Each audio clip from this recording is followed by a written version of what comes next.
Welcome everybody in AP Chemistry series. Today we'll start with unit number 8 and it's all about acids and bases. This topic is really important, especially in our life as we deal with acids and base like almost daily. For example, if you open the fridge, you find some lemon or vinegar. So lemon and vinegar are considered as acids. On the other hand, if you're using detergents like shampoos, all of these guys are bases. One of the most famous acids that present in our body is called hydrochloric acid, and it's represented by HCl. So generally, most of the acids start with H, like hydrogen. So HCl actually is considered as a strong acid. We're going to cover this topic later. But if we describe that the acid, once we put acid in water, what will happen as a result of that? Just keep in mind, acid here is going to dissociate. In other words, the HCl will start to split into two halves. So it will give you H positive and Cl negative. So we just noticed the production of hydrogen ion. Some of the main definitions for acids that is considered as a substance that produces the ions of hydrogen. And just keep in mind, H positive sometimes is called as a proton. So you're gonna say like a proton, is that right? Like how? We just remember that the proton is a particle present in the nucleus and it has a charge of positive, right? So what's the relationship between hydrogen atom or hydrogen ion and the proton? So generally, hydrogen atom has a proton and electron, right? And it doesn't have any type of neutrons. So when the hydrogen loses an electron, it becomes H positive. Then the only particle that present after losing this electron is a proton. So at that point, it's called a proton. Sometimes they call acids like a proton donor. We're going to cover this later. No, it's not the idea.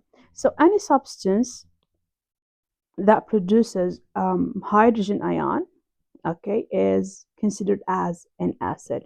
There is another, let's say, sample that is used to describe the hydrogen ion, and it's called hydronium ion. Like, for example, since we're dealing with water, like here, and HCl, at that point, the hydrogen will be moved to water, and that's why water becomes H3O plus, okay? And you just notice that the Cl negative left behind like this, okay? So what we can say that I can represent the two concepts either using a hydrogen ion like this, or we can represent it in terms of H3O plus. So H positive is the same as the H3O plus. And the question now, what do we call this guy in here? What do we call it? Like, does it have any name? Yes, it has a name. And the name is called hydronium ion. So you could use either H3O plus or the H positive. Both are accepted in the AP exams. You can use them like either this or this, but in AP exams they prefer the hydronium ion because it sounds more professional at that point.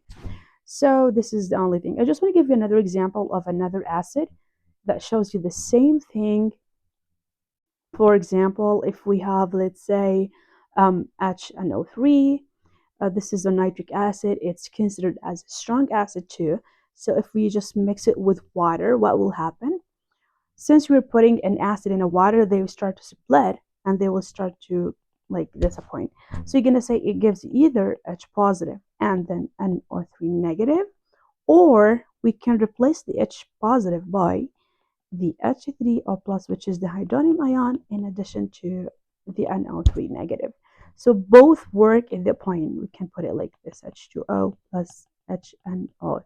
Let's start with this acid, HBr. If we mix it with water like H2O, first of all, you have to keep in mind it will start to split. Since we have H and we have Br, then it will start to split.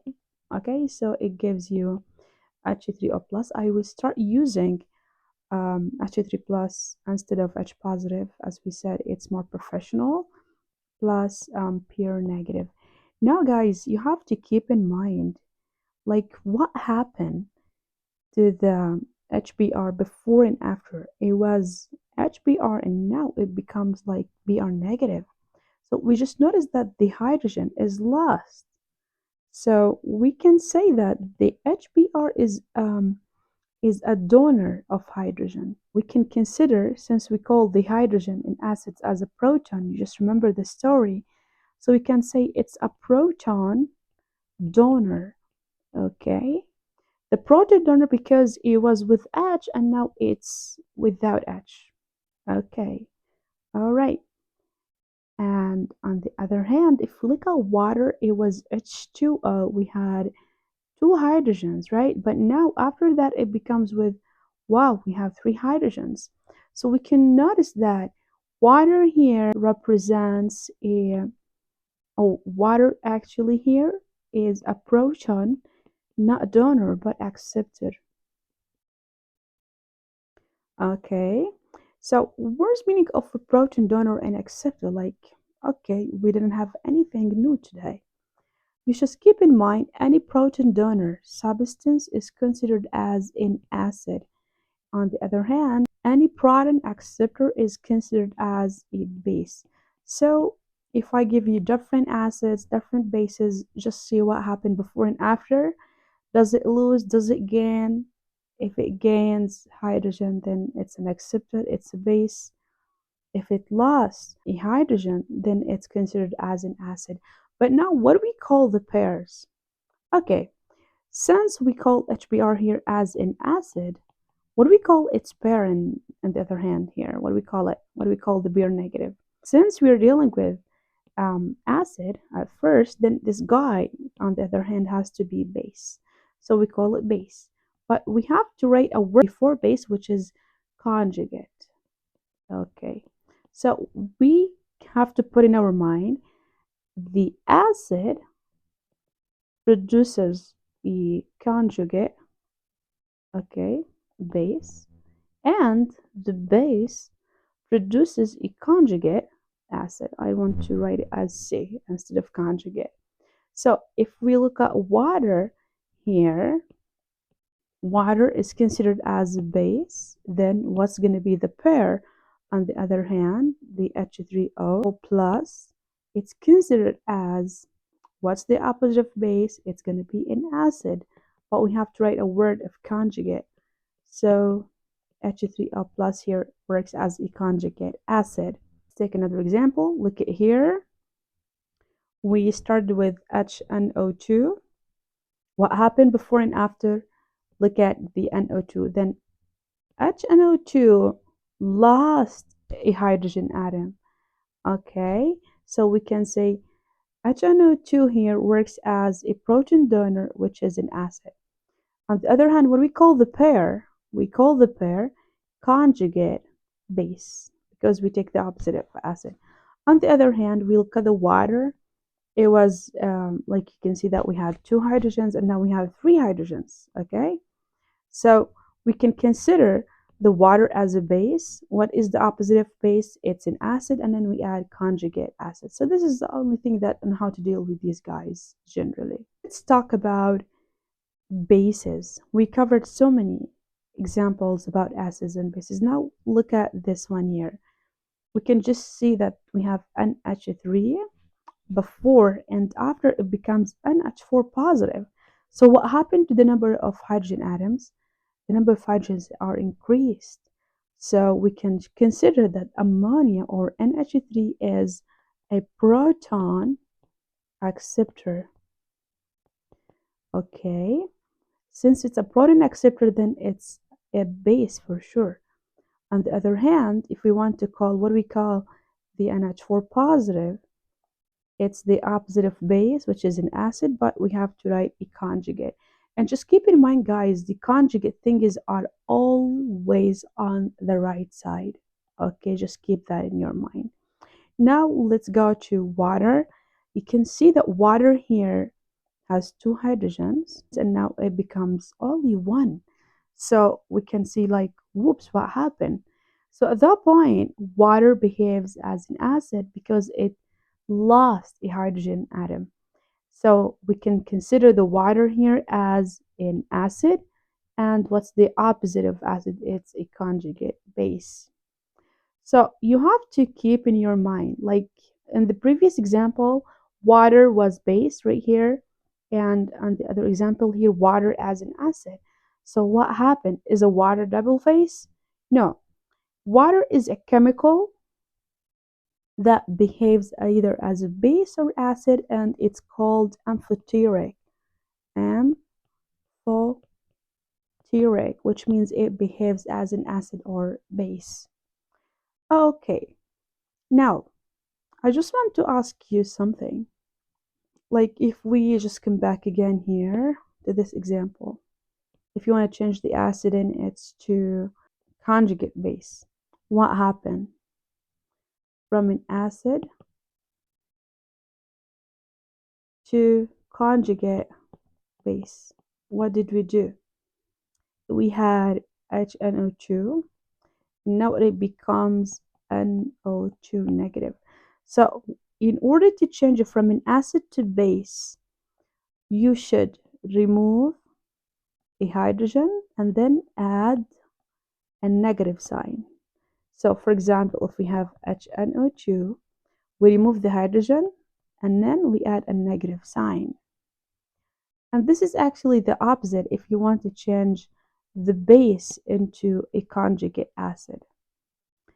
For example, if you want to change the water to H3O plus, we're gonna do the opposite. We're gonna add a hydrogen and we're gonna add a positive sign.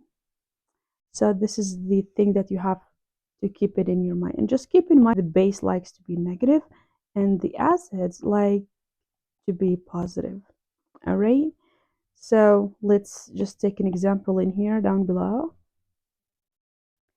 Look at, if we have ammonia, this is a base. To change it to its conjugate acid, we have to add positive sign in addition to other hydrogen.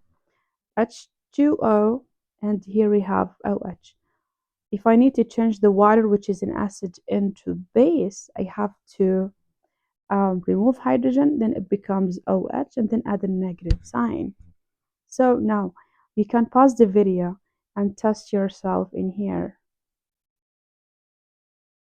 The question says, what's the conjugate base? Okay, if I want to do the conjugate base, you have to remember base likes negative charges and less number of hydrogen. So if we have HClO4, then what you have to do is removing a hydrogen and then add the negative sign. So it's going to be ClO4 negative. Okay, we have H2S. You have H2S. Just remove a hydrogen, it becomes HS, and then add a negative sign. Yes, that's it. So this is very simple one. Okay, what about pH4 positive? It becomes pH, remove hydrogen, and then add a negative sign. If you add a negative sign in addition to the positive, they'll be neutral. So this is the only answer at that point. Okay, what about this guy in here?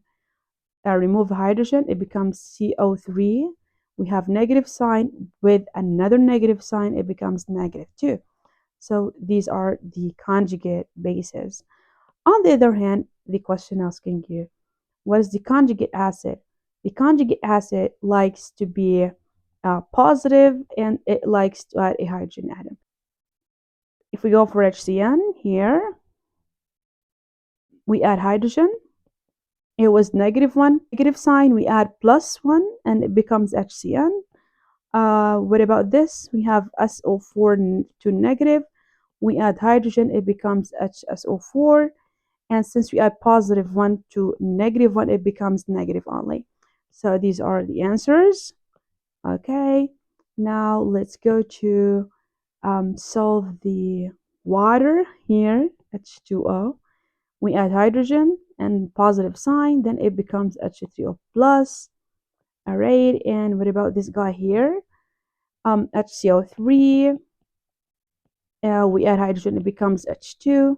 And then we add positive sign, it becomes CO3. And the negative sign is gone because we add positive to it. So these are the answers of your example.